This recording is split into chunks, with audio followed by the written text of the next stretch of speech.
नमस्कार मेरे सभी प्यारे साथियों को। आज की इस वीडियो में हम डिस्कस करने वाले हैं 25 क्वेश्चंस जो कि उत्तराखंड एलटी पार्ट 1 से रिलेटेड होंगे और जितने भी एजुकेशन कमीशंस हैं उनसे रिलेटेड ये क्वेश्चंस हैं। तो स्टार्ट कर रहे हैं वीडियो को। वीडियो पसंद आए तो अधिक से अधिक शेयर कीजिएगा, लाइक कीजिएगा और चैनल पे नए हैं तो चैनल को सब्सक्राइब कर सकते हैं, क्योंकि उत्तराखंड एलटी के पार्ट 1 के साथ साथ पार्ट 2 में इंग्लिश से रिलेटेड यहाँ पे प्रिपरेशन कराई जाती है। और अगर आप अन्य वीडियोज़ को वॉच करना चाहते हैं पार्ट 1 से रिलेटेड तो आप हमारी जो प्लेलिस्ट है वहाँ पे विजिट कर सकते हैं। पहले नंबर का क्वेश्चन आपके सामने है, मुदालियर आयोग का अभिप्राय किससे है? मुदालियर आयोग, जिसको माध्यमिक शिक्षा आयोग भी कहा जाता है, ठीक है। तो इसका जो करेक्ट आंसर क्या हो जाएगा? ऑप्शन नंबर सी हो जाएगा। किससे अभिप्राय है? माध्यमिक शिक्षा आयोग से है। और माध्यमिक शिक्षा आयोग ये कब आया? 23 सितंबर 1952, ठीक है। 23 सितंबर 1952 को डॉक्टर लक्ष्मण स्वामी मुदालियर जी की अध्यक्षता में माध्यमिक शिक्षा आयोग की स्थापना हुई और इसी को माध्यमिक शिक्षा आयोग को ही मुदालियर आयोग के नाम से भी जाना जाता है। बढ़ेंगे सेकंड क्वेश्चन की ओर। सेकंड नंबर का क्वेश्चन हमारे सामने है, किस आयोग को सैडलर आयोग के नाम से जाना जाता है? किस आयोग को जो है सैडलर आयोग के नाम से जाना जाता है, ये पूछा जा रहा है हमसे। क्वेश्चन नंबर सेकंड जो है इसमें, तो कलकत्ता विश्वविद्यालय आयोग को सैडलर आयोग के नाम से जाना जाता है और ये कब आया? 1917 में, ठीक है। और इसकी अगर बात करें तो इसको कलकत्ता विश्वविद्यालय आयोग की नियुक्ति किसने की? इसके अध्यक्ष थे डॉक्टर मार्टेल सैडलर करके, ठीक है। इसलिए इस आयोग को सैडलर आयोग के नाम से भी जाना जाता है। बढ़ेंगे नेक्स्ट क्वेश्चन की ओर। थर्ड नंबर का क्वेश्चन हमारे सामने है, निम्नलिखित में से किस ताराचंद समिति ने सिफारिशें प्रदान की? निम्नलिखित में से कौन सी, कहने का मतलब है जो ताराचंद समिति थी उसने सिफारिशें प्रदान की? तो ऑप्शन हमारे पास 4 हैं और जो इसकी करेक्ट आंसर की हम बात करें तो ताराचंद समिति 1948 के बिना उद्देश्य वाले स्कूलों को हतोत्साहित किए बिना बहुउद्देशीय माध्यमिक विद्यालय का इसने क्या किया था? सुझाव दिया था। बहुउद्देशीय माध्यमिक विद्यालय का सुझाव दिया था। तो इसलिए क्या इसका करेक्ट आंसर हो जाएगा? माध्यमिक शिक्षा से संबंधित, ठीक है। ध्यान दीजिएगा, बहुउद्देशीय माध्यमिक विद्यालय का सुझाव दिया था। क्वेश्चन नंबर 4 क्या कहता है? देखिए, 4 नंबर का क्वेश्चन कहता है कि सन 1952 में स्थापित माध्यमिक शिक्षा आयोग, जिसको मुदालियर आयोग के नाम से भी जाना जाता है, ठीक है, क्या अध्यक्ष कौन थे? तो इसके अध्यक्ष हम ऑलरेडी डिस्कस कर चुके हैं, डॉक्टर A.L. मुदालियर थे। सी ऑप्शन इसका करेक्ट हो जाएगा। बढ़ेंगे नेक्स्ट क्वेश्चन की ओर। क्वेश्चन नंबर नेक्स्ट आपके सामने है 5th नंबर का क्वेश्चन। 5th नंबर का क्वेश्चन क्या कहता है? किसके अनुसार कक्षा 1 से 10वीं तक गणित को अनिवार्य किया जाना चाहिए? तो किसने ये सुझाव दिया कि कक्षा 1 से लेके कक्षा 10 तक जो है मैथमेटिक्स को कंपलसरी करने का जो सुझाव दिया था वो किसने दिया था, ये पूछा जा रहा है क्वेश्चन नंबर 5 में। तो इसका करेक्ट आंसर क्या हो जाएगा? कोठारी आयोग। ए ऑप्शन इसका करेक्ट आंसर हो जाएगा। 1968 में, यानी कि बात करें, कोठारी आयोग ने कहा कि राष्ट्रीय अर्थव्यवस्था के विकास में तेज़ी लाने के लिए विज्ञान एवं गणित का ज्ञान होना आवश्यक है। इसीलिए 1 से 10वीं तक की जो गणित को कंपलसरी करने का जो सुझाव दिया था के बारे में जो कहा था वो किसने कहा था? कोठारी आयोग ने कहा था। और ये सुझाव किसके लिए दिया था? जो आपको पता है 1968 की जो शिक्षा नीति है, ठीक है। आगे देखिए, इसमें नेक्स्ट क्वेश्चन क्या है? क्वेश्चन नंबर 6 कहता है कि निम्नलिखित में से किसके द्वारा शिक्षा के एक सामान्य संरचना के रूप में 10+2+3 की सिफारिश की जाती है? 10+2+3 आपको पता है कि जो है सुझाव किसने दिया था, इसकी सिफारिश किसके द्वारा की जाती है पूछा जा रहा है। तो सिफारिश इसकी जो है शिक्षा आयोग 1964-66 या कोठारी आयोग 1964-66, माध्यमिक शिक्षा आयोग और विश्वविद्यालय आयोग, ये हमारे पास ऑप्शन है। तो इसका करेक्ट आंसर हो जाएगा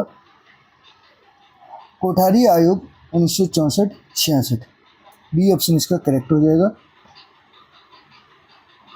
कोठारी आयोग 1964-66 के द्वारा जो है शिक्षा के एक सामान्य संरचना के रूप में 10+2+3 की सिफारिश की गई थी।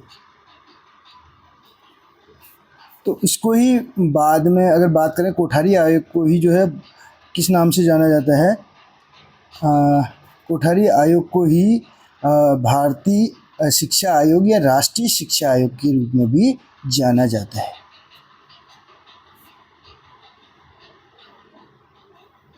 क्वेश्चन नंबर 7, 1964-66 के दौरान स्थापित शिक्षा आयोग को अन्य किस नाम से जाना जाता है? क्वेश्चन आ गया जो हम इससे पहले डिस्कस कर रहे थे, कोठारी आयोग। डी ऑप्शन इसका करेक्ट हो जाएगा। और इसकी अध्यक्षता किसने की थी? दौलत सिंह कोठारी जी की अध्यक्षता में, ठीक है, कोठारी आयोग की। या कोठारी आयोग को कोठारी आयोग क्यों कहा जाता है, ये इसके अध्यक्ष कौन थे? दौलत सिंह कोठारी जी थे, उनके नाम पे रखा गया, ठीक है।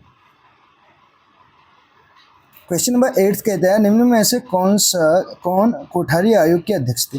कोठारी आयोग के अध्यक्ष कौन थे? तो अभी हमने बात की Daulat Singh Kothari, DS Kothari, A option इसका करेक्ट हो जाएगा। कोठारी आयोग के अध्यक्ष कौन थे? डॉक्टर दौलत सिंह कोठारी जो है कोठारी आयोग की अध्यक्षता इन्होंने की थी। ये एक प्रमुख शिक्षाविद और वैज्ञानिक थे। और बात करें इसमें जो कोठारी आयोग की बात की जाए तो इसमें 12 अन्य सदस्य भी शामिल थे। नेक्स्ट क्वेश्चन नंबर 9 क्या कहते हैं, निम्न में से किस वर्ष राष्ट्रीय ज्ञान आयोग की स्थापना हुई? राष्ट्रीय ज्ञान आयोग, तो हमें बताना है नेशनल नॉलेज कमीशन, ठीक है, ज्ञान आयोग की स्थापना कब हुई? वर्ष 2005 में हुई, ठीक है। सी ऑप्शन इसका करेक्ट हो जाएगा।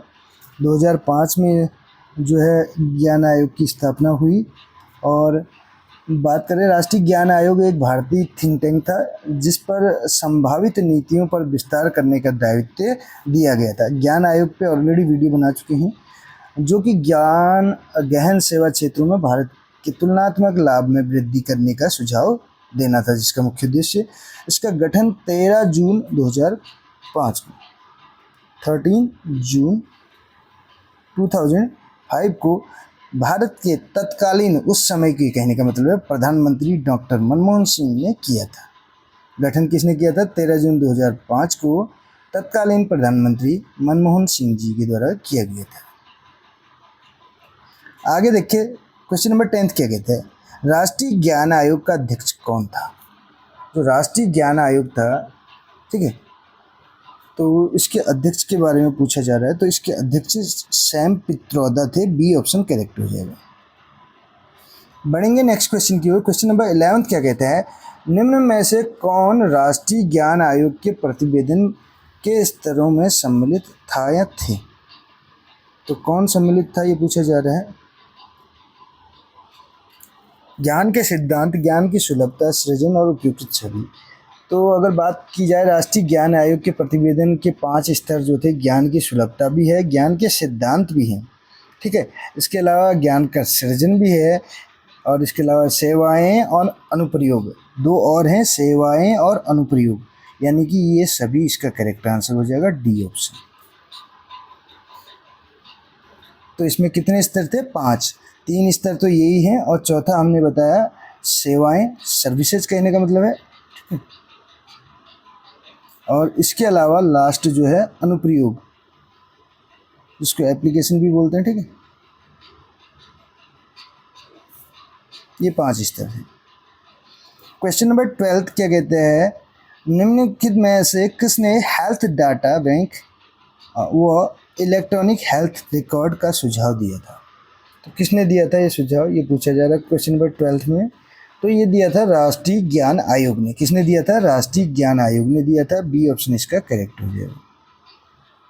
बढ़ेंगे क्वेश्चन नंबर 13 की ओर। क्या कहता है क्वेश्चन नंबर 13, कौन सी समिति आयोग विशेष रूप से भारत में शिक्षक शिक्षा को संबोधित करती है? शिक्षक शिक्षा से संबंधित कौन सा आयोग है कहने का मतलब है। तो 4 ऑप्शन हमारे पास हैं, तो इसमें जो करेक्ट ऑप्शन इसका हो जाएगा न्यायमूर्ति वर्मा समिति। बी ऑप्शन इसका करेक्ट हो जाएगा। न्यायमूर्ति वर्मा समिति शिक्षक शिक्षा के उच्च शिक्षा प्रणाली का एक हिस्सा बनाए जाने के लिए न्यायमूर्ति वर्मा समिति को बनाया गया। ठीक है। क्वेश्चन नंबर 14 कहता है कि किस वर्ग की सुरक्षा के संबंध में कानूनी सुधारों का प्रस्ताव करने के लिए न्यायमूर्ति जे.एस. वर्मा समिति का गठन किया गया। जे.एस. वर्मा समिति का गठन किस लिए किया गया पूछा जा रहा है। तो इसका जो करेक्ट आंसर हो जाएगा ऑप्शन नंबर सी, इसका करेक्ट आंसर हो जाएगा महिलाएं। किस वर्ग की सुरक्षा के लिए? तो महिला वर्ग की सुरक्षा के संबंध में कानूनी सुधारों का प्रस्ताव करने के लिए न्यायमूर्ति जे.एस. वर्मा समिति का गठन किया गया। क्वेश्चन नंबर 15 क्या कहता है, देखिए, निम्नलिखित में से कौन सा आयोग भारत में शिक्षक शिक्षा के संबंध में विशेष तौर पर गठित किया गया? शिक्षक शिक्षा के संबंध में कौन सा आयोग विशेष तौर पर गठित किया गया? क्वेश्चन नंबर 15 में पूछा जा रहा है। तो न्यायमूर्ति वर्मा आयोग हम ऑलरेडी डिस्कस कर चुके हैं, सी ऑप्शन इसका करेक्ट हो जाएगा। 16 नंबर का क्वेश्चन क्या कहते हैं, महिला समाख्या कार्यक्रम का प्रारंभ हुआ। महिला समाख्या कार्यक्रम का प्रारंभ कब हुआ? वर्ष 1989 में हुआ, इसलिए ऑप्शन नंबर सी जो है करेक्ट हो जाएगा। बढ़ेंगे नेक्स्ट क्वेश्चन की ओर। क्वेश्चन नंबर 17 क्या कहते हैं, मैच करना है सूची 1 को सूची 2 से, यानी कि लिस्ट 1 को लिस्ट 2 से। तो माध्यमिक शिक्षा आयोग, ध्यान दीजिएगा, माध्यमिक शिक्षा आयोग, और दूसरी तरफ हमारे पास राष्ट्रीय ज्ञान आयोग, आपको पता है सैम पित्रोदा है। इसके अलावा विश्वविद्यालय शिक्षा आयोग डॉक्टर राधाकृष्णन के नाम से भी जाना जाता है। शिक्षा आयोग को कोठारी आयोग के नाम से जाना जाता है। माध्यमिक आयोग को डॉक्टर लक्ष्मण स्वामी मुदालियर। तो हमारा जो है कूट कौन सा सही हो जाएगा? ए का चौथा, बी का पहला, ठीक है, सी का दूसरा, डी का B1 C2 D3, B1 C2 D3, B1 C2 D3। देखिए B1 C2 D3 और A4, यानी कि ए ऑप्शन हमारा करेक्ट हो गया। अब ये जो आयोग हैं ये कौन कौन से टाइम पीरियड पे आए ये आपको बताना है, किस किस वर्ष आए, ठीक है, ये आप बता सकते हैं। बहुत ही आसान सा क्वेश्चन है आपके लिए। नेक्स्ट क्वेश्चन 18 नंबर का, इसमें भी मैच करना है। अब मैच क्या करना है, देखिए, लिस्ट 1 को लिस्ट 2 से करना है। तो देख लेते हैं मूर्त संक्रियात्मक अवस्था। अब इसमें पूर्व संक्रियात्मक अवस्था, रूपबद्ध संक्रियात्मक अवस्था, संवेदीगामक, ये 4 स्टेजेस बता रखे थे। तो ये किसने दी थी ये स्टेजेस, ये भी आपको बताना है, जिसमें sensory motor stage, pre operational stage, formal operational stage, यानी कि बोल सकते हैं, और इसके अलावा एक क्या था, कंक्रीट। कंक्रीट यानी कि मूर्त को बोलते हैं, एब्स्ट्रैक्ट यानी अमूर्त, ठीक है, और फॉर्मल जो है औपचारिक। फॉर्मल तो औपचारिक को बोला जाता है, औपचारिक होगा। और इसके अलावा जो सेंसरी हमने बताया संवेदीगामक करके, ठीक। तो यहाँ पे हमारे पास ऑप्शंस हैं, अब हमें बताना है, इसको मैच करना है इस कूट को। तो क्या इसका करेक्ट आंसर होगा? ए का थर्ड हो जाएगा। ए का क्या हो जाएगा? थर्ड। मूर्त संक्रियात्मक अवस्था क्या होगी? आरंभिक और पूर्व किशोरावस्था, मूर्त, ठीक है।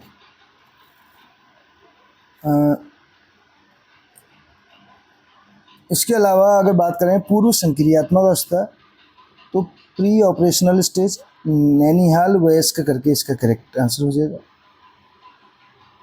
बी का दूसरा। सी का कौन सा हो जाएगा? किशोरावस्था वो वयस्कावस्था। रूपबद्ध की बात की जाए तो, संवेदी की बात की जाए तो शैशवावस्था। Sensory motor stage, sense organ की बात की जाए, ठीक है, सेंस ऑर्गन के द्वारा जब सीखा जाए, संवेदना भी एक वर्ड आता है यहीं से। देखिए क्वेश्चन नंबर 19 क्या कहते हैं, इन स्टेजेस को हम ऑलरेडी डिफाइन कर चुके हैं डिटेल में, जीन पियाजे की संज्ञानात्मक विकास की अवस्थाएं, ठीक है। राष्ट्रीय शिक्षा नीति 2020 के अंतर्गत प्रस्तावित भारतीय उच्चतर शिक्षा आयोग निम्नलिखित में से कौन से अंग सम्मिलित हैं? उच्चतर शिक्षा आयोग में कौन से अंग सम्मिलित हैं पूछा जा रहा है क्वेश्चन नंबर 19 में। तो इसमें करेक्ट आंसर हो जाएगा, देखिए राष्ट्रीय प्रत्यायन परिषद हो जाएगा, राष्ट्रीय उच्चतर शिक्षा विनियामक परिषद हो गया, और इसके अलावा राष्ट्रीय अध्यापक शिक्षा परिषद ABC यानी कि हमारा ऑप्शन नंबर कौन सा करेक्ट हो जाएगा? डी। बढ़ेंगे नेक्स्ट क्वेश्चन की ओर। क्वेश्चन नंबर 20 क्या कहते हैं, देखिए मैच करना है इसमें भी। शिक्षा का अधिकार आपको पता है 21A है, ठीक है। इसके अलावा अल्पसंख्यकों की शिक्षा से संबंधित कौन सा हो जाएगा? अनुच्छेद 29 हो जाएगा, आर्टिकल 29। शैक्षिक संस्थान स्थापित करने का अधिकार, ठीक है, तो ये किस में आ जाएगा? अनुच्छेद 30 में। प्राथमिक स्तर पर अगर बात की जाए तो मातृभाषा में अनुदेशन 350A।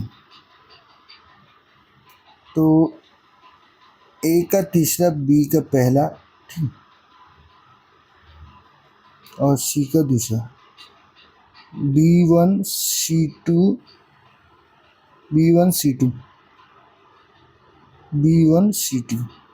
इसमें हमारे पास देखिए B1 C2 इसमें है, ऑप्शन नंबर ए जो है करेक्ट हो जाएगा।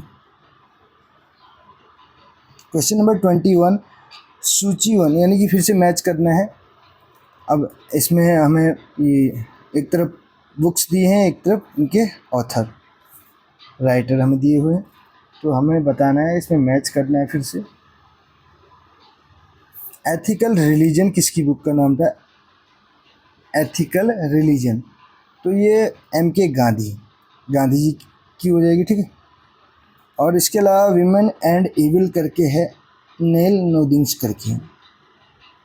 सी की अगर बात करें तो synthesis of yoga, doctor Aurobindo yoga से संबंधित आपको पता। कर्म योग की बात की जाए तो स्वामी विवेकानंद। तो हमारे पास क्या है? योगा सी का C1D3 किसमें है? देखिए C1D3 हमारे पास इस वाले ऑप्शन में है, तो यानी कि ऑप्शन नंबर सी करेक्ट हो जाएगा। अधिगम के सिद्धांतों के विकास का सही क्रम कौन सा है? अधिगम के सिद्धांतों के विकास का सही क्रम कौन सा है पूछा जा रहा है। तो इसमें थॉर्नडाइक का संबंधवाद, पावलोव का क्लासिकीय अनुबंधन, ठीक है, क्लासिकल कंडीशनिंग, स्किनर का क्रिया प्रसूत अनुबंधन, और टॉलमैन का संकेत गेस्टाल्ट, और संज्ञानवादी और रचनावादी सिद्धांत। तो ऑप्शन नंबर सी इसका करेक्ट हो जाएगा। क्वेश्चन नंबर 23 क्या कहते हैं? भारतीय संविधान के किस अनुच्छेद के अनुसार 6 से 14 वर्ष के बालकों की शिक्षा मौलिक अधिकार है? तो 21A हो जाएगा, ठीक है। 23 का क्या हो जाएगा? Option number B. 21A 86वां संविधान संशोधन जो है कब हुआ था? ये वर्ष 2002 में ये जोड़ा गया, ठीक। फ्री एंड कंपलसरी एजुकेशन जिसको बोला जाता है। सुस्थित जीवन शैली निर्भर होती है व्यक्ति की किस पर स्थित होती है? तो मूल्य और अभिवृत्तियों पर आधारित होती है। लास्ट क्वेश्चन है, आप देख सकते हैं। लास्ट क्वेश्चन क्या कहता है कि कौन सा आधुनिकीकरण की विशेषता नहीं है? जो मॉडर्नाइजेशन है उसकी कैरेक्टरिस्टिक्स कौन सा नहीं है, ये पूछा जा रहा है। तो धार्मिक विश्वास, ठीक है, धार्मिक विश्वास जो है आधुनिकीकरण का जो है की विशेषता नहीं है। डी ऑप्शन करेक्ट हो जाएगा। ये थे 25 क्वेश्चंस। कैसी लगी आपको वीडियो जरूर बताएगा। वीडियो पसंद आई हो तो अधिक से अधिक शेयर कीजिएगा। मिलते हैं अगली वीडियो में। Thank you so much.